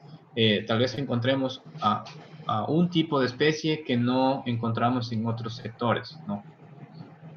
En zonas más tropicales y lo que es la Amazonía. Aunque la Amazonía es mucho más homogénea, tiene una alta diversidad, pero el endemismo es mucho más alto en otros lugares donde el área, digamos, es más restringida. Entonces, es por esta diversidad de ecosistemas que posiblemente se pueda explicar a Ecuador como un país mega diverso, ¿no? Con abundante o numerosos nichos ecológicos de hábitats y microhábitats que puedan, digamos, dar vida a las diferentes especies que existen en el país. Y hablando de animales, bueno, también con algo de flora, ¿cuántas especies hay en Ecuador, no? Entonces, nuevamente les digo, esto es información hasta el 2015 aproximadamente. Tenemos plantas vasculares a nivel global, aproximadamente 320.000 especies. En el Ecuador, alrededor de 18.000, más de 18.000 especies. Peces marinos, una de las fuentes de consulta es esta lista, aunque bueno, podría haber más información, pero no es de fácil acceso. Es posible que el INAVIO pueda, digamos, publicar o poner, digamos, disponible esta información en los siguientes meses. Esta de aquí posiblemente se basa en la lista que sacó el doctor Barriga. Claro, aquí está la fuente, la lista de peces del Ecuador, del doctor Barriga, en 2012, donde saca toda la lista y hace un análisis bastante interesante sobre las zonas geográficas del país. Entonces, peces marinos, 833, peces dulceacuícolas, 951, ¿no? Luego vienen los anfibios, y bueno, y con un 5 o 7% del porcentaje de la diversidad a nivel global. En el tema de anfibios tenemos 6.800 especies. Bueno, el informe tomaba hace ese tiempo 558 especies, pero como les mencionaba, se ha descrito más especies en los últimos años, los últimos 5 años, como vemos, esta publicación, 5 o 6 años. Estamos actualmente en 633 especies de anfibios. En reptiles, 9.413 a nivel global, 483 aproximadamente en Ecuador. Aves, 1.684. En anfibios es más común encontrar la descripción de nuevas especies. cada año. Reptiles también, se pueden encontrar nuevas especies. Hace poco hubo una publicación hace unos meses atrás, me parece que fue el año pasado, donde de golpe salieron 9 o 10 especies de serpientes del país. Al igual que en los papers de anfibios, generalmente salen en grupos de varias especies nuevas para el país. Ya en animales más superiores como aves y mamíferos es un poco más difícil, pero sí se describió una nueva especie de colibrí al año pasado, me parece fue, que habita en el área protegida de Arenillas, entre Ecuador y Perú, en la provincia del Oro, donde tenemos una nueva especie de este género Electrochilus del Ecuador. Y en mamíferos, 440 especies. Se ha visto sobre todo en la parte de roedores, ¿no? En roedores ha habido mayormente la descripción de nuevas especies del país. Bien, en referencia a especies endémicas, ¿qué es endemismo? Como ya les mencioné antes, endemismo sería esa distribución restringida donde en este caso el animal vive únicamente en ese sitio, en ningún otro lugar del mundo. También se aplica para otros organismos como plantas, invertebrados también. El número de especies endémicas, bueno, más o menos en porcentajes respecto al total nacional, tenemos 24%, 25% de plantas vasculares. En el caso de peces, 36%, anfibios, 40%, reptiles, 24%, aves, 2% y mamíferos, 11%. Entonces, en este caso vemos que un gran porcentaje de endemismos estaríamos en anfibios. Y se podría entender este alto porcentaje por la forma de vida de los anfibios, que es restringida a lugares o a microhábitats, ¿no? A diferencia de un ave, de un animal más grande, que pueda tal vez distribuirse naturalmente. En el caso de aves, y tomando este mapa, en el caso de aves se ha actualizado bastante la información sobre algunas distribuciones de algunas especies que se pensaban que eran endémicas del país, pero que gracias a la tecnología actual, con diferentes plataformas de ciencia ciudadana, se han registrado especies, por ejemplo, que se pensaban eran únicas para el país, también se los ha registrado en Perú, y ya por ende deja de ser una especie endémica desde el punto de vista político para el país como tal, ¿no? Tal vez endémica para el ecosistema, pero a nivel de país también se lo comparte con Perú. Y así mismo es para el caso de algunas especies que se comparten con Colombia. Pero esto sería para animales que tienen tal vez una movilidad bastante alta, pero en el caso de anfibios, ¿verdad? Que es mucho más reducido, un río ya es una barrera para un anfibio, entonces se entendería así un poco más el endemismo como tal. Bueno, eso es nuevamente el sistema de conservación. No voy a entrar en más detalles en este caso. Luego tenemos áreas de importancia para la conservación de las aves. Hay una información más actualizada que vamos a ver. Paisajes con importancia para restaurar, la conectividad de los ecosistemas. ¿Por qué es importante la conectividad? Es muy importante esa conectividad entre las diferentes áreas protegidas, porque esto permite ese flujo genético entre los diferentes ambientes. Para mantener la diversidad genética de una especie es muy importante que exista ese flujo y por ende la conectividad entre áreas protegidas es importante. De ahí donde viene el concepto de corredor biológico entre áreas protegidas o ambientes naturales que permiten ese flujo de animales para mantener esa diversidad genética en este caso. Bien, número de especies de vertebrados amenazados, ¿no? Esto es otra información muy importante también, que de acuerdo a las amenazas por los diferentes grupos de animales, ¿no? en peligro crítico, en peligro como tal, vulnerables y totales, ¿no? Entonces vemos aproximadamente 29% de anfibios, 25% reptiles, un 10% de las especies de aves y un 26% de las especies de mamíferos.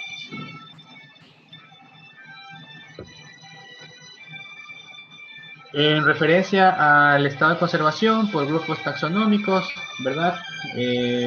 Bueno, es igual. Aquí los porcentajes, aquí tenemos, bueno, anfibios, reptiles, aves, mamíferos, plantas y peces. También se incluyen algunas especies que pueden estar en algún tipo de peligro. Esperan un momentito.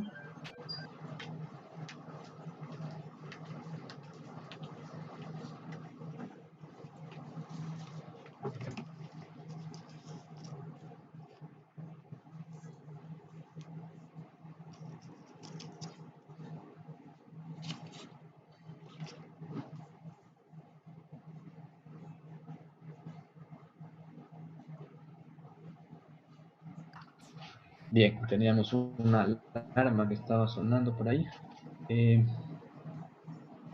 Correcto, entonces bueno, estas listas también, bueno, se actualizan, están en un plan de actualización también, ya existe una nueva lista, sobre todo en el caso de aves, donde el porcentaje muy posiblemente aumenta también de especies amenazadas, y más que nada por el tema de deforestación. Bueno, ahora voy a entrar ya más en detalle a lo que serían los diferentes grupos. Ya hemos conocido un poco sobre la diversidad, por qué es un país megadiverso, qué conocemos sobre la diversidad del país en el tema de publicaciones y los esfuerzos que se están haciendo, ¿no? Entonces, bueno, hablando como vertebrados, porque bueno, yo no conozco ustedes si tienen bases de biología o no, vamos a ver rápidamente qué es un vertebrado, ¿no? Entonces, algunas características claves para lo que se definiría un vertebrado serían lo que vemos en esta imagen de aquí, ¿no? Este es un ejemplo de un modelo, de un cordado, que sería, digamos, el grupo que luego daría pie para todos los vertebrados que conocemos. Entonces, como clave de los cordados son estas características para reconocerlos. No, una simetría bilateral, ¿no? Que por ejemplo, si nos dividimos el cuerpo en un eje medio, tendríamos igualdad de proporciones a cada lado del eje corporal. Un notocordio, que sería esta estructura que vemos aquí, un color lila, que atraviesa todo el cuerpo, ¿verdad? Un cordón nervioso tubular, que estaría sobre el notocordio, ¿no? Estas son características que se repiten en todo la filogenia de los vertebrados. Bolsas faringiales, que son los que dieron origen luego a branquias y luego a su vez a otras estructuras de la respiración. Endostilo, ¿no? Que estaría colocado en esta parte, y bueno, y en estos tipos de animales lo que hace es ayudar en la filtración de ciertos nutrientes. Una cola postanal, ¿no? Esta cola, animales que tengan esta cola postanal, considerados también dentro de los criterios como un cordado. Un sistema digestivo completo, ¿no? Ya a diferencia de invertebrados, en los cordados y en los vertebrados ya se tiene una complejidad del sistema digestivo como tal. Y segmentación, si está presente, digamos, en lo que sería la distinción ya de diferentes partes del cuerpo. Entonces, filogenéticamente, esta sería la clasificación de los vertebrados. Tenemos, bueno, en la base de esta filogenia a las estrellas de mar, ¿no? Porque en algunos fósiles de las estrellas de mar se encontraron rastros de animales que tenían hendiduras branquiales y una cola postanal. Entonces se lo considera dentro del origen de los vertebrados. Aunque actualmente estas estrellas de mar no tienen estas características, pero en los fósiles sí presentaban estas estructuras como vimos anteriormente. En cefalocordados, y luego tenemos urocordados, ¿no? O animales marinos tunicados, ¿verdad? Que estarían aquí en la base, ¿no? Ya presentan este notocordio, que es la estructura que vimos aquí, está presente al menos en un ciclo de vida, en una de las fases del ciclo de vida del animal. Entonces son características que ya son, como vemos aquí, ancestrales, ¿verdad? Están aquí, aparecen a este punto y en principio se repetirían o estarían presentes en alguna parte o dan origen a otros tejidos en los animales actuales. Luego tenemos ya peces aquí, ¿no? Ya entra a un grupo de animales con un cráneo, con una diferenciación en la cabeza más fuerte, ¿no? Craneata. Vemos peces, este grupo mixino, y luego ya viene animales que presentan las vértebras, ¿no? Vertebrata como tal. Aquí todavía estamos en algunos animales que no tienen mandíbulas, ¿no? Porque las mandíbulas en los animales también evolucionan en un punto y no están presentes en todos. Okay, entonces en estos peces de acá arriba, estos animales hacia arriba no tienen mandíbula, entonces se los clasifica como no mandibulado. Luego ya después de las vertebratas, ¿no? Que incluyen estas lampreas. Lampreas son estos peces que se adhieren a las pieles, se lo han visto, por ejemplo, se han visto en los documentales de tiburones o de otros peces grandes, se ven como unos peces pegados al cuerpo, ¿no? Serían las lampreas, que también son sin mandíbulas y luego aparecen manipulados, ¿no? O serían condrictios, serían tiburones, animales que tienen su esqueleto cartilaginoso, ¿verdad? Luego evoluciona otro grupo de peces que ya tienen su esqueleto óseo, un pez con esqueleto osificado, ya tiene minerales en sus tejidos del esqueleto.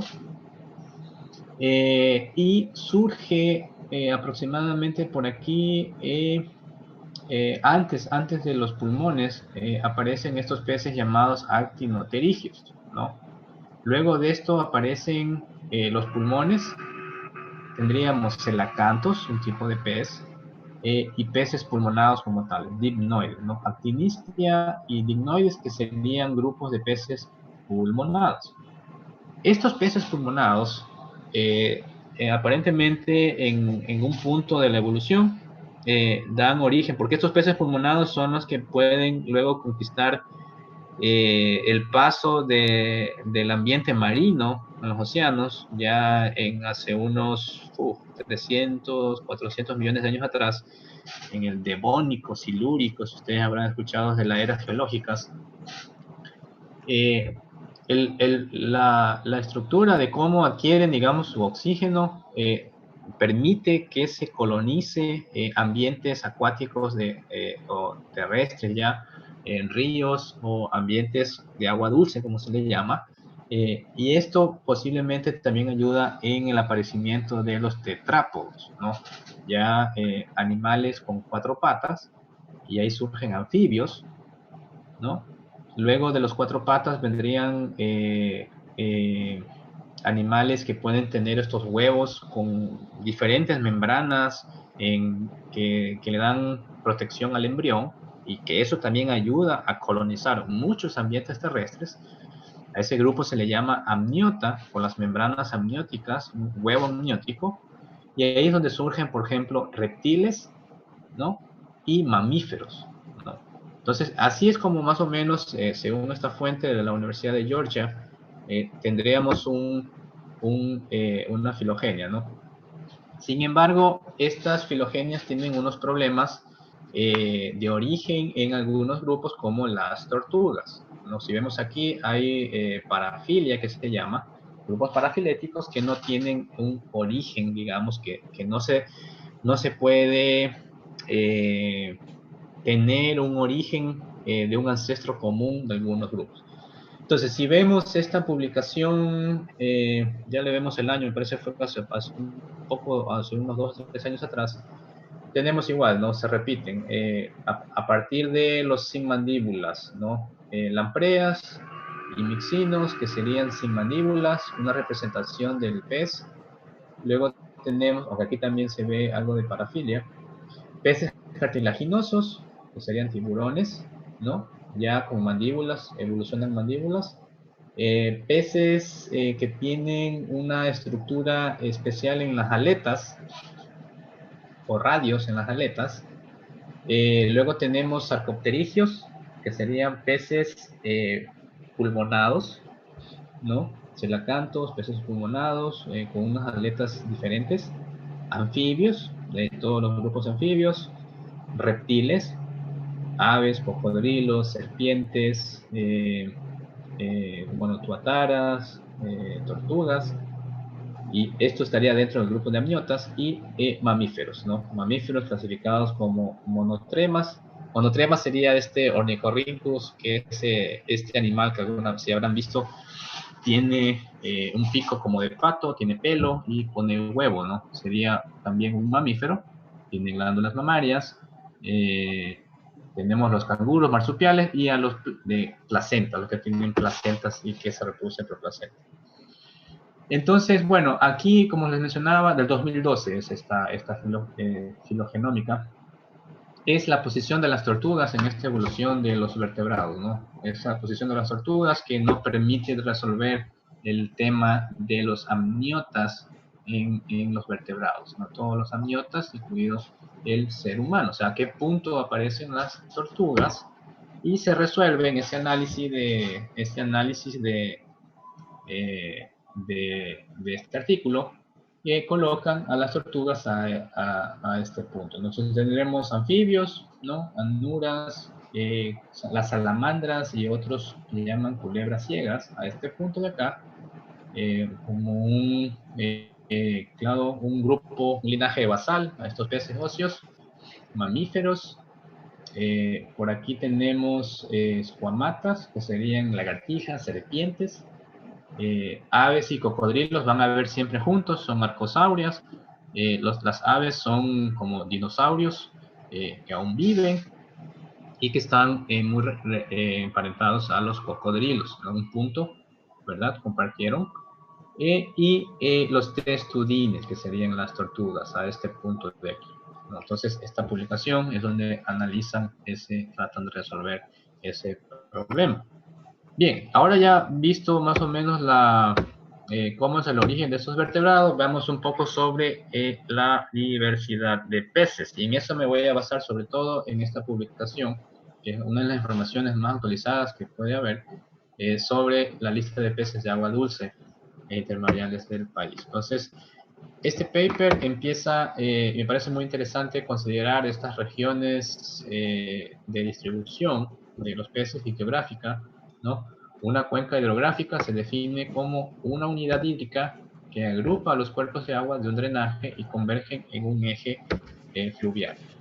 Entonces, para la delimitación de cada zona, se consideran las cuencas, subcuencas y tributarios que se originan en las cordilleras. Entonces, entre los parámetros para la delimitación se utiliza la composición particular de las comunidades de peces, que responde a factores evolutivos, orográficos, hidrográficos, fisicoquímicos, altitud y salinidad. En otras palabras, la evolución de los peces como tales, ¿no? Si son, digamos, con quebradas o qué accidentes geográficos pueden existir. Hidrográficos serían, bueno, caudales, los ríos, si son estacionales o no. Físico-químicos sería disponibilidad de oxígeno, si también algunos aspectos químicos del río y la salinidad también. Entonces, este es un mapa bastante ilustrativo sobre las zonas donde encontramos o se divide las zonas geográficas, ¿no?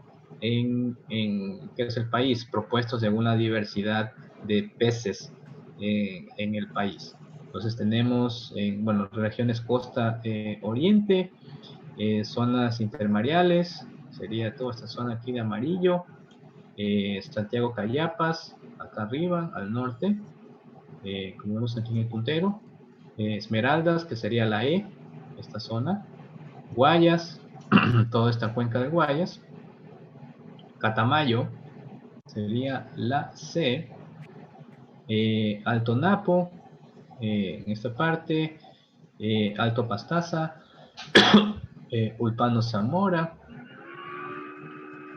Napo Pastaza, toda esta zona que incluirían diferentes áreas protegidas, Morona Santiago.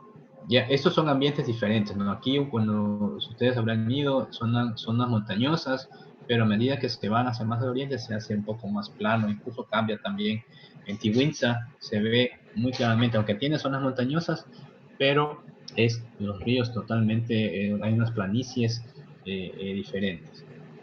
Y Chinchipe, ¿no? Que sería esta zona, bueno, Cordillera del Cóndor está por acá, ya acá hacia el sur con Perú. También hay unas zonas planas, pero son aguas negras, son aguas diferentes, orígenes y tal vez diversidad de peces. Entonces, en el número de especies, vemos una gran cantidad de especies en el Napo Oriente, ¿no? 680. Luego tenemos esta zona de Morona, me parece que era MS, sí, Morona Santiago. Tenemos también en lo que es intermareal. Y luego, bueno, más o menos se mantienen las diferentes regiones de entre costa y oriente. En referencia, comparándonos con el país, con otros países, en número de especies, en 951 especies, ¿no? Según esta lista, hay otros países con 1400, por ejemplo, en Colombia, en Perú 1100, Venezuela 1198. Y generalmente esos patrones con Colombia y Venezuela se repiten también en otros taxones como anfibios, aves, en mamíferos también. Bueno, entre las especies de mayor diversidad, perdón, los grupos o órdenes de mayor diversidad tenemos, ¿no? Caraciformes, 344 especies, es uno de los grupos que ha radiado, se ha especiado bastante bien. Siluriformes, 365, Perciformes, 110 especies. Y aquí, por ejemplo, tenemos una publicación, no recuerdo, bueno, no, creo que es 2014, no estoy seguro el año, no le he puesto, pero es el descubrimiento de una diversidad de estos caraciformes, ¿no? Caraciformes, si vemos acá, con una alta diversidad, pero que aún, digamos, en la Amazonía, si habrán ido a la Amazonía, tenemos estas aguas que son totalmente turbias, que son difíciles de revisar, digamos, bueno, con las técnicas de monitoreo se podría también capturar o hacer monitoreos, pero es difícil porque son áreas remotas y realmente se necesita recursos para poder explorarlas. Pero sin embargo se pueden encontrar todavía especies de estos grupos de peces, que son como los que vemos aquí en la imagen. Y bueno, este artículo arma esta filogenia de estas especies crípticas que se pueden encontrar, ¿no? Todavía en la Amazonía.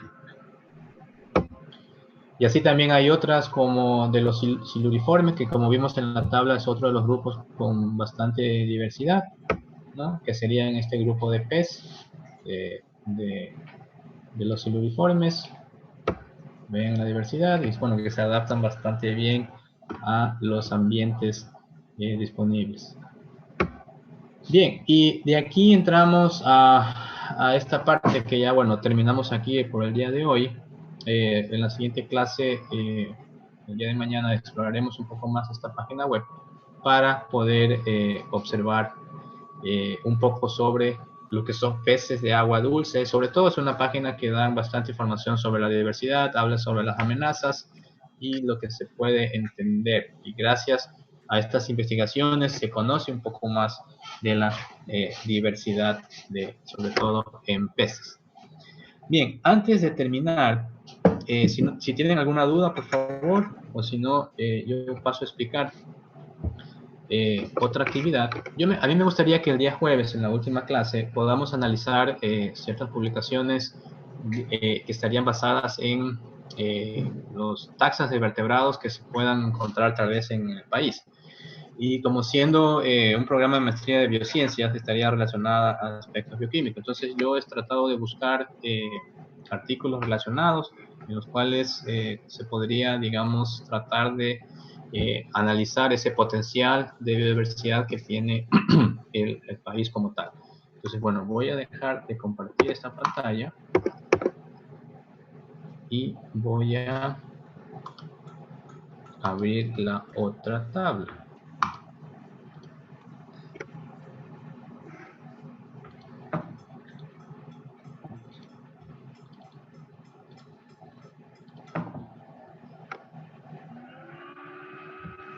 Entonces, esperen un momento.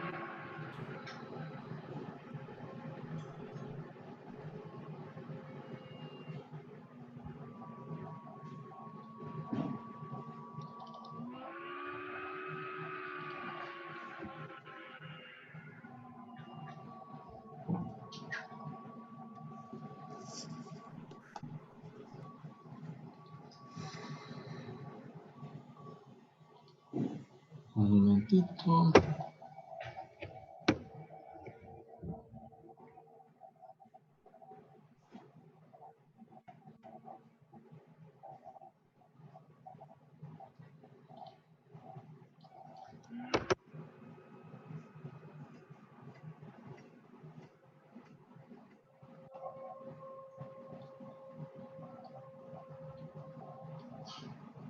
Bien, entonces la idea sería que ustedes puedan trabajar en pequeños grupos, tal vez se me ocurre en parejas, y podamos analizar estos artículos donde ustedes los leen para el día jueves. La sesión tengo yo de 2 a 4 de la tarde, y podamos discutir sobre estos aspectos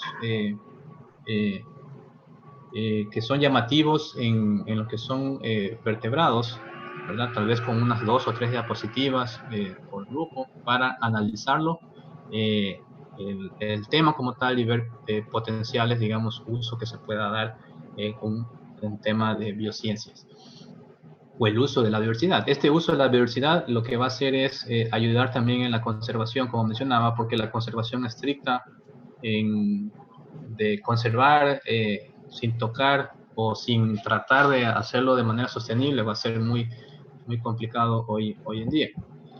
Entonces, bien, a mí me gustaría escuchar cómo se podrían organizar, si trabajan en grupos, para la lectura de este material, y el día jueves cada grupo de ustedes presenta 2 o 3 diapositivas de cada artículo y vamos discutiendo en la sesión de clases. Entonces, ¿Grupos de cuánto? ¿cómo Disculpe. nos podemos organizar?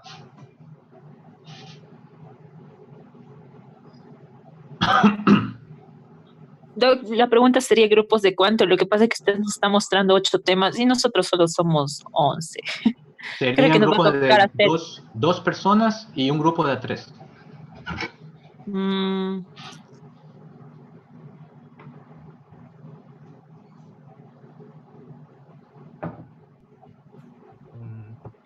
O coge al azar, no sé. Al azar les voy a designar el paper, pero quiero saber qué grupos son los que van a trabajar entre ustedes. Por lo general nos distribuimos aleatoriamente casi. Bueno, entonces, aleatoriamente yo voy a construir los grupos, si les parece, y aleatoriamente también luego distribuyo los temas, ¿no? Entonces, si están así de acuerdo todos, yo les distribuyo aleatoriamente grupos y temas, y el material, digamos, se los comparto. Veamos si lo puedo subir al Canvas. Caso contrario, me parece que en el Canvas están sus correos electrónicos, ¿verdad? Sí. Sí, Ya. Sí, entonces yo creo que el Canvas siempre permitiría subir el material. Y haríamos así. Entonces, de mi parte, haría toda la distribución al azar y también los temas al azar. Entonces, así estamos todos al azar. Y bueno, si no tienen más preguntas, yo tengo aquí que la siguiente sesión sería mañana de 9 a 11 y seguiríamos con los demás grupos ya viendo un poco más la diversidad, terminando con el tema de peces, anfibios, reptiles, aves y mamíferos. ¿Ok? De mi parte, muchas gracias por asistir. Si no hay dudas. Yo tengo una duda sobre el Sí. deber. Me confundí un poco. ¿Son todos los papers que vamos a ver? O sea, un grupo va a ver todos los papers y hacer diapositivas, o es solo uno que usted va a asignar por grupo? Es solo un paper por grupo. Entonces, y de cada paper, por favor, lo leen y preparen, no sé, 2 diapositivas para tratar de entender los demás de qué se trata y ver su potencial de uso en biociencia, que sería el tema, uso de la biodiversidad, ¿no? Ok, dentro de las diapositivas lo dividimos en temas como introducción de lo que se trata, metodología y resultados, ¿así o en general? Sí, puede ser en general. No, sobre todo tratar de qué se trata el paper, sí, objetivo, qué es lo que busca y de qué nos podría servir, digamos, esta información que ustedes van a leer para discutir entre todos. Entonces, una vez que lo lean van a ver que lo más relevante, incluso para criticar si la metodología estuvo mal, es un tema un poco más abierto para criticar. No puedo poner reglas o límites porque algunos no tienen la misma estructura, son de diferentes revistas y tal vez la información no va a ser la misma para todos. Oh, ya, ok, listo. Ujú. Gracias. Una pregunta, doctor. Sí. Ya, te dijo que iba a poner al azar los artículos y que nosotros tenemos que armar los grupos, ¿cierto? O sea, esa es la idea, pero como no se me dicen con quiénes quieren trabajar, entonces lo haría también al azar. Ya, porque yo ya tenía armado un grupo. Ya, entonces si me puedes Igual. decir... A ver, me esperan un momento, comparto nuevamente la pantalla. Yo también. Ya, entonces dígame quién trabaja con quién y luego yo al azar les asigno el artículo.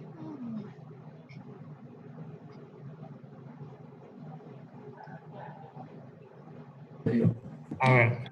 Stephanie Lema, Diana Maldonado y Marjorie Rojas. Ya, un momentito que hablaron al mismo tiempo, entonces.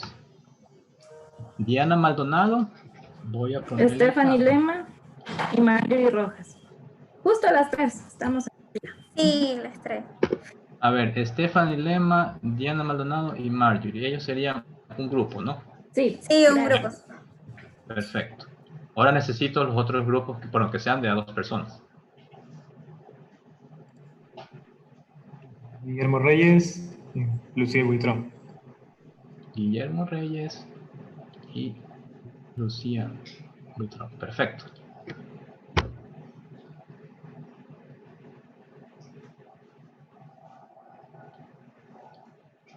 Ok, entonces si nadie más quiere hacer los grupos, quedaríamos así. Yo los construyo los demás al azar y les asignaría el tema también al azar. ¿Ok? Listo.